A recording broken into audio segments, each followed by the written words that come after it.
টেলিফোনে তোমার কান্নার শব্দ শুনে বুঝতে পারছি তুমি আমার পপি। Hello poppy.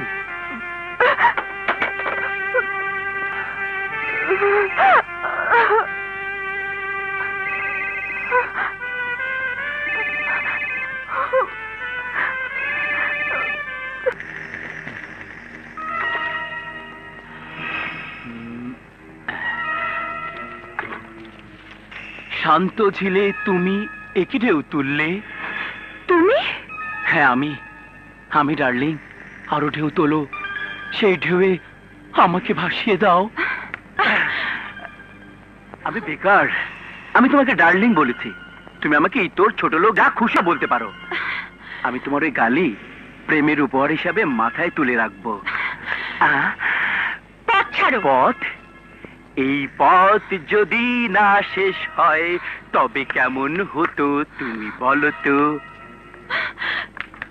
ডার্লিং, জীবন মানে ফুর্তি, আনন্দ, উপভোগ, এই শব্দগুলোর সাথে তোমাকে পরিচয় করিয়ে দেই।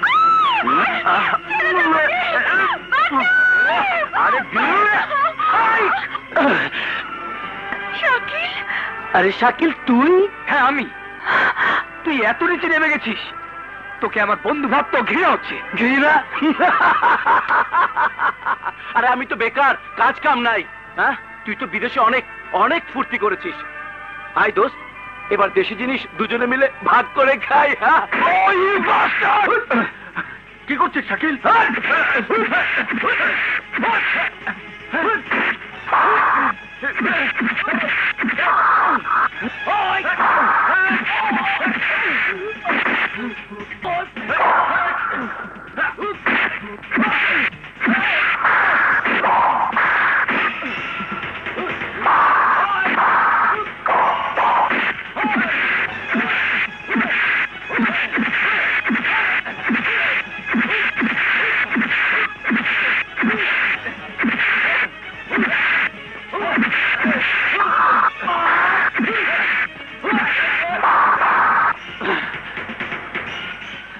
পপি কোথায় গেল? পপি না না পপি না, তুই বারবার কেন শাকিলকে এড়িয়ে যাচ্ছিস?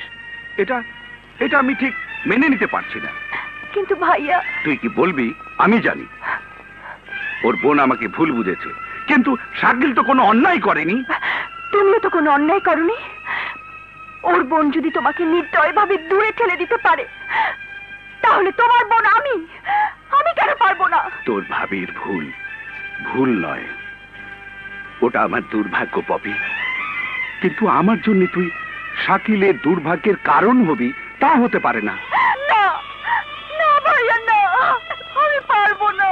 তুই আমার বোন, তুই ভালো করেই জানিস এখন তোর কি করা উচিত, তাই তোকে করতে হবে। নইলে নইলে তোর মুখ আমি দেখবো না। না।